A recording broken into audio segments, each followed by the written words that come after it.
Hello guys, welcome back to our channel. আজকে আমরা কথা বলতে চলেছি আইপিএল 2026 এর অকশনে কোন কোন প্লেয়ারগুলোর প্রতি বেশি টাকা ইনভেস্ট করতে চলেছে আইপিএল ফ্র্যাঞ্চাইজগুলো।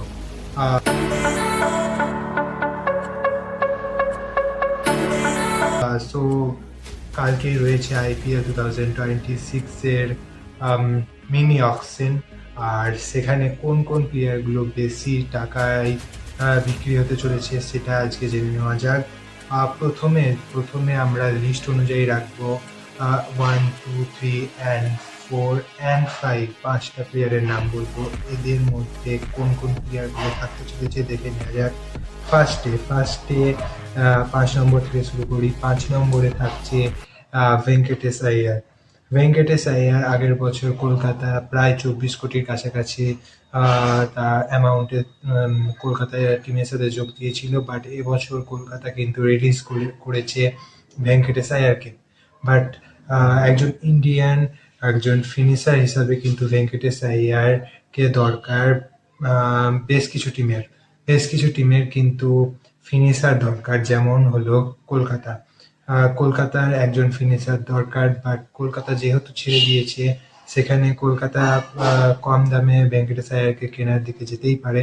বাট তার সঙ্গে আর কোন টিমগুলো থাকতে পারে, তাদের মধ্যে থাকতে পারে চেন্নাই সুপার কিংস এবং লখনৌ যেহেতু ডেভিড মিলারকে ছেড়ে দিয়েছে তাদের টিম থেকে, সে জায়গাটায় একজন ইন্ডিয়ান অলরাউন্ডারকে কিন্তু চান্স দিতেও পারে।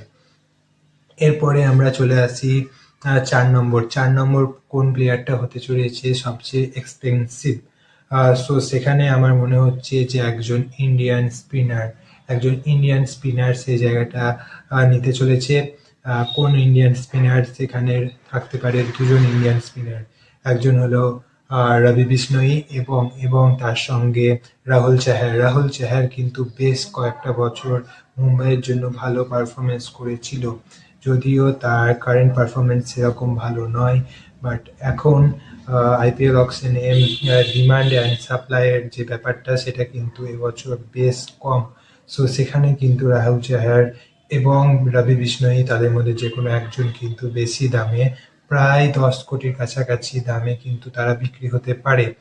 এবং 3 নম্বর প্লেয়ার আর একজন বিদেশি অলরাউন্ডার কিন্তু হতে চলেছে। এবার যেহেতু ম্যাক্সওয়েল থাকলে কিন্তু প্রায় 13 কোটি 14 কোটির কাছাকাছি তার দামটা চলে যেত। বাট যেহেতু ম্যাক্সওয়েল এবছর অকশনে নেই, সে জায়গাটা কিন্তু আর একজন, যে রয়্যাল চ্যালেঞ্জার ব্যাঙ্গালোরের হয়ে 2025-এ খেলেছিল, তার পুরো টুর্নামেন্ট জুড়ে ভালো পারফরমেন্স আসেনি, তারপরেও কিন্তু তার দামটা বেশ প্রায় 14 কোটির কাছাকাছি কিন্তু হতে পারে। সে হলো লিয়াম লিভিংস্টন কিন্তু প্রায় 14 কোটির কাছাকাছি অ্যামাউন্টে তাকে নিয়ে নিতে পারে চেন্নাই সুপার কিংস। এবং তার সঙ্গে কলকাতার সাথে একটা তাদের ভালো ক্ল্যাশ আমরা দেখতে পারি আইপিএল অকশনে। এবার একজন 2 নম্বর এবং 1 নম্বর, এই দুটো স্লট কিন্তু এখনো রয়েছে। সো 1 আর 2 এই দুই জায়গায় কোন প্লেয়ারগুলো বসতে চলেছে তাদের নামগুলো জেনে নেওয়ার জন্য চ্যানেলটাকে সাবস্ক্রাইব করুন, পাশে থাকা বেল আইকনটিকে প্রেস করবেন এবং ডেফিনেটলি কিন্তু লাইক করবেন আমাদের ভিডিওটাকে। সো 2 নম্বর পজিশনে পাথি রানা কিন্তু, যদিও এবছর যে সমস্ত ফাস্ট বলাররা রয়েছে ইন্টারন্যাশনাল ফরম্যাটে, তাদের মধ্যে সবচেয়ে বেশি ওয়াইড কিন্তু এবছর করে ফেলেছে। আর এটা একটা কিন্তু রেকর্ড, যে রেকর্ডটা কোনো প্লেয়ারই নিজের করতে চায় না। বাট পাথি রানা কিন্তু সবচেয়ে বেশি ওয়াইড এবছর 2025-এ করেছে।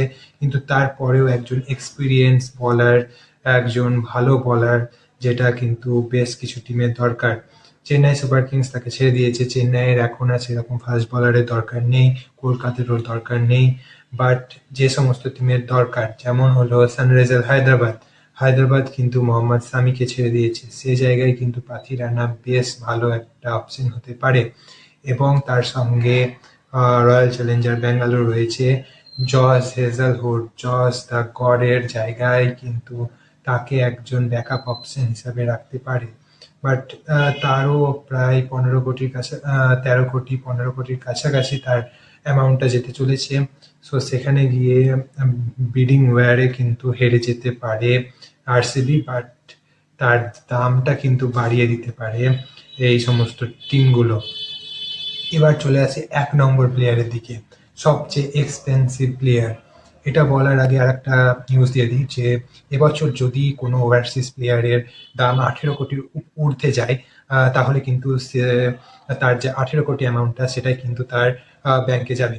বাকি যে সমস্ত অ্যামাউন্ট, যেমন যদি ক্যামেরন গ্রিন, যে আমাদের 1 নম্বর স্লটে রয়েছে, আগেই বলে দিলাম, সে যদি 28 কোটি বা 26 কোটিতে যায়, তাহলে কিন্তু 18 কোটিটাই তার নিজের থাকবে, এবং বাকি প্রায় যদি 26 কোটিতে বিক্রি হয় তাহলে কিন্তু 8 কোটির কাছাকাছি চলে যাবে আইপিএল ফ্র্যাঞ্চাইজের খাতায়। সো এটার দিকে লক্ষ্য রাখতে হবে। এবার প্রথম যে প্লেয়ারটা থাকবে সেটা হলো সবচেয়ে এক্সপেন্সিভ প্লেয়ারের লিস্টে, সেটা হলো ক্যামেরন গ্রিন। ক্যামেরন গ্রিন এবছর ডিমান্ড অ্যান্ড সাপ্লাই যেটা বললাম সেটা কিন্তু বেশ কম রয়েছে। আন্দ্রে রাসেল, যে হতে পারত একটা এক্সপেন্সিভ প্লেয়ার, সে কিন্তু এবছর কলকাতার টিমের সাথে রয়েছে, but as a power coach Kolkata তাকে নিজের সঙ্গে রেখেছে। বাট সেই জায়গায় ক্যামেরন গ্রিন কিন্তু একটা ভালো অপশন হতে পারে। সো ক্যামেরন গ্রিন প্রায় কম করে হলেও 20 কোটি কাছাকাছি তো যাবেই। আর যে দুটো টিমের কাছে সবচেয়ে বেশি অ্যামাউন্ট রয়েছে সেটা হলো কলকাতা এবং চেন্নাই। সো এই দুটো টিমের মধ্যে যে কোনো একটা টিম কিন্তু পেয়ে যাবে ক্যামেরন গ্রিনকে, আর বাকি টিমগুলো চেষ্টা করবে যে ক্যামেরন গ্রিনের দামটা বাড়িয়ে দিয়ে সেই যে টিমের কাছে বেশি পার্টস রয়েছে তাদের পার্টসটা কমানো। সো এই হতে চলেছে আইপিএল অকশন। দেখা যাক আইপিএল অকশনের পর কোন টিমগুলো কতটা স্ট্রং হবে সেটা নিয়ে আমরা আসবো। আমাদের তার জন্য লাইক করতে হবে এবং চ্যানেলটা সাবস্ক্রাইব করতে হবে। দেখা হচ্ছে পরের ভিডিওতে।